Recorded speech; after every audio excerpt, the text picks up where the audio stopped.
Mr. President, I wanted to take the floor before the defense went to another point, so I wouldn't interrupt his train of thought. The lady also. has 2 minutes and may proceed when she's ready. Thank you, Mr. President. My question is actually addressed to both counsels and to the witness. Yes, ma'am. So the witness also happens to be a lawyer. Apat na abogado po tayo mag-uusap dito. Pero ang pakiusap ko, speak in layman's term because we want the public to understand. Very simple question. I want to understand your appreciation of the crime of grave threats. Okay? It sounds like a simple question, but when I look at the elements, so explain ko din sa mga nakikinig. Pag tinignan natin ang definition ng crime, nandiyan yung elements. So, the prosecution must always prove yung elements of the crime. Ang question ko ay, in your appreciation, dapat ba na ang supposed victim nakaramdam talaga siya ng threats? Or is it enough that the general public considers the statement threatening? Okay, so is it personal? Or is it a general sentiment? Now, before I proceed, gusto ko magbigay ng example para maintindihan mga kababayan natin. Kung magkapit-bahay, nagkapikunan dun sa bakod, tapos sabi nung isa, bubuluhin ko to. Is that a grave threat? Second example, dalawang boksingero, nagkainitan, susuntukin kita. This is among two professional boxers. Is that a grave threat? Third example, police. Sabi, bubunutan ko to ng baril. Is that a grave threat? Maybe it's just offensive dahil sa professional, you shouldn't say that to a fellow police. And my fourth example is a senator. Pag sinabi niyang bibitbiting kita, kekwelyuhan kita, palalayasan kita, is that a grave threat? I'll add some details. If that is supposedly addressed to a fellow senator, and she is a female senator like me, na kahit na hindi naman isa hong kilalang runner, well, I'll just tell you my personal opinion and then I'll tell you now. I felt that was a grave threat. So, may I ask the counsel and the witness to now answer the question? Thank you. If you may, Your Honor, please, yung prosecution po. Senator Judge Pia, who do you want to answer first? Good In the question. order that you Pag-iisipan ko prefer. ng matagal yan, Mr. President. I give you the decision on that one, Mr. President. Siguro prosecution kasi Yes po. sila naman ang kailangan mag-prove ng case nila. And then the witness and then the defense counsel. Again, an admonition from the chair, without stating conclusions of fact and law, that again is reserved for the impeachment court, you may state your opinions with respect to the elements of Definitely. the crime of grave threats specifically identified Yes. by the senator judge. And if I may, presiding officer, feel free to interrupt them if you feel that they have crossed the line, as I will.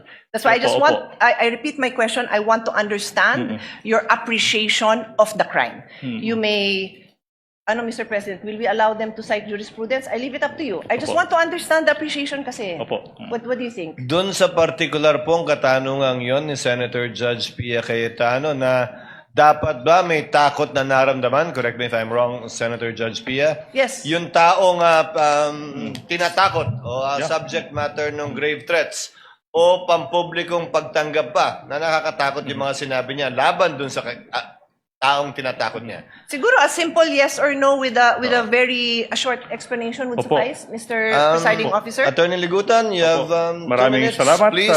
Senator Pia Cayetano. Maraming salamat sa pagkakataon.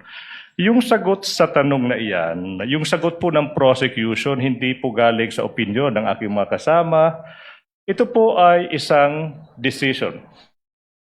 No less than the Supreme Court of the Philippines. It just so happened, Your Honors, as an answer, in answer po sa tanong ni Senator Pia Cayetano, may dalawang kaso na po yung Supreme Court. Yung isa is Paera versus People. Yung GR number, siguro yung mga law students, no? Mga law students, GR number 181626 May 30, 2011. The title is Paera versus People. Sinabi ng Supreme Court doon, wala pong batas na nagre-require na may private complainant. Ibig sabihin, hindi po required na yung biktima mag-execute ng affidavit upang yung akusado po pwedeng ma-found guilty ng grave threat. Paera versus People. But more than that, Your Honor, please, may isang kaso pa. No less than the Supreme Court in the Philippines. Sinabi doon, hindi po kailangan na yung recipient mismo nakaramdam ng takot or that sineryoso yung pagbabanta. Your Honor, to repeat, etong sinabi ng Supreme Court, all that needs to be proven is that they were intended by the accused to have that effects. Yung sagot sa tanong, hindi po galing sa prosecution, hindi po opinion, galing mismo sa Supreme Court of the Philippines, Your Honor. Okay, thank you for that. So, Mr. President, can we now... If I may add, Senator Judge P, if I remember my memory aid correctly, there are only certain private crimes that need a private complainant, and most of these are personal crimes, such as concubinage, adultery, seduction, abduction, rape, and acts of lasciviousness. Although these crimes are all entitled People of the Philippines versus the accused, without a private complainant, these crimes cannot be filed by the prosecutor in court without the cooperation or affidavit of the private complainant. Counsel for respondent will please reply to the query of Senator Judge Pia Cayetano. You also have 2 minutes, sir. All right. I will try to avoid making conclusions of fact and law, Your Honor, but I will answer in light of the facts of this case and leave it up to the discretion of this honorable court. Please, sir, you may proceed. It is our position that the statements made by the Vice President were not threats in the first place. That's why we were categorizing it as response, a mere response to a Q&A. Number one. Number two, it was never aimed directly at BBM, FL, and the former speaker. In other words, had they not watched the video, for example, they wouldn't have known about it. So in other words, Your Honor,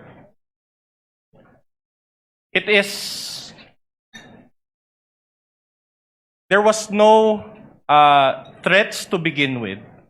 And so even the discussion on the elements is not really applicable insofar as determining the innocence or guilt of the Vice President. That is basically our position. That is one more thing. And practically, we maintain this position all throughout our pleadings. We never referred to that statement as threats. We always say that if at all, they were alleged threats. But we referred to the statements of the Vice President as statements, as responses. And even in my speech, that's what I said. It was a response, Your Honor. That would be all, Your Honor. Noted. you. Attorney Lotok, your response to Senator Judge Pia's question based on your investigation. You may proceed, sir. Yes, Your Honor. In establishing, Your Honor, whether or not the crime of grave threat exists, we follow the rule. First, whether there is an actus reus, and then second, whether there is a mens rea. So actus reus, Your Honor, means whether the offender in fact uttered the threatening remarks.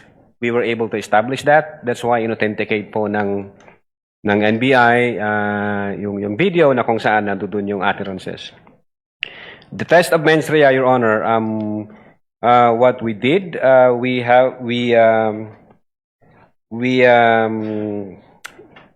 interpret the utterances objectively and in the light of the circumstances in which they were uttered, in the manner in which those utterances were spoken, the person to whom they were addressed, the utterances were addressed, the relationship between the parties, meaning the offender and the recipients, and then the reactions of the recipients, whether they treat the utterances serious or real. But again, I would agree with what Attorney Ligutan said. In fact, ang basis po namin dyan, yung Garma versus People. Ang isa ho doon sa sinabi ng Garma versus People, hindi ho kailangan na ma-intimidate o itrato ng recipient na seryoso yung threat na yan. Ang sufficient na maipakita lang na yun yung intensyon ng offender, na ma-intimidate at i-treat na seryoso yung utterances or threatening remarks na ginawa niya. Yun po yung naging basihan po namin, Your Honor. I hope that satisfies Senator Judge Pia Cayetano. It actually does, but if I still have time, I have a follow-up question for all. Do I? Well, anyway, everyone went over time, so since my bell hasn't No, you rung- don't, but you can ask your final question, Madam. Yeah, just a quick follow-up. Siguro sa witness na lang. You mentioned the word threat, no? So can you just elaborate on that? What to you would be the difference between a threat and a sorry, I don't know if you uttered the word that I want to ask you now, no? But you referred to threat, of course. What would be the difference between a mere warning and a threat? I mean, warning and a threat, sir, ma'am. At what point does a warning become a threat? Well, Your Honor, if I'm going to, based on our investigation, kung i-apply ko ho Hindi na. yung You don't have to. It's asking you your legal opinion. You're a lawyer. You may answer. Is it not correct, Mr. President? I think, If he knows. just in my own opinion, although warning is maybe there is a what we call an event-based condition. Pwedeng ganon na pag inulit mo itong gagawin ko sa'yo. Pwede hong warning yon. Di ba ganun din yung threat? Yung threat, Your Honor, pag ang threat is with a condition, pwede ho siyang mag-fall ng ganon. Pag sinabi ng threat is, pag ginawa mo to, ito ang gagawin ko sa'yo, papatayin kita, papatayin ko yung pamilya mo, papatayin ko yung ganyan. So para siyang nag-overlap, depende sa appreciation for us, ng investigator, Your Honor. But insofar as the NBI Cybercrime Division is concerned, what we did is we established the elements of the grave threats based on the surrounding facts and circumstances, and then we conclude that indeed nag-violate ho ang ating Vice Presidente. Attorney Lutok, warning in Filipino is babala. Yes, opo. Threat in Filipino is banta. Yes, Opo ba? opo. Kaya di ba, babala, bawal magtapon ng basura dito. Warning. Pwede po yun, sir. Di ba? Ang tanong ni Senator Pia, kailan nagiging banta yon? Well, depende sa konteksto siguro, Your Honor. May warning din po kasi na I warned you. Sasabi ko, pag inulit mo to, ito nang mangyayari sa'yo. May konteksto ho na ganon, Your Honor. Na somehow nag-overlap siya doon sa elements ng grave threats na conditional, na sinabi na pag ito ang nangyari, ito ang gagawin ko sa'yo. So, depende ho sa konteksto, Your Honor. So depende sa konteksto, sa delivery, sa taas ng boses, gaano kagalit, may kapasidad, Yes po. maraming bagay. Yes po, Your Honor. Senator Judge Pia? Yeah, so in other words, Your witness? it depends on the circumstances surrounding the the incident or at the time that Yes, the yes, ma'am. utterance was made. Yes, ma'am. Okay, so laging contextual. Okay, maraming salamat sa lahat. I just want to emphasize na, Mr. Presiding Officer, I posted my question to each of the councils and the witness precisely so that tayo masabihan na may bias, isa lang yung binibigyan natin ng opportunity to explain their side. I really genuinely just wanted to know what their appreciation of the definition of grave threats is. Thank you so much. We thank the good Senator Judge for intervention. All of the comments are noted.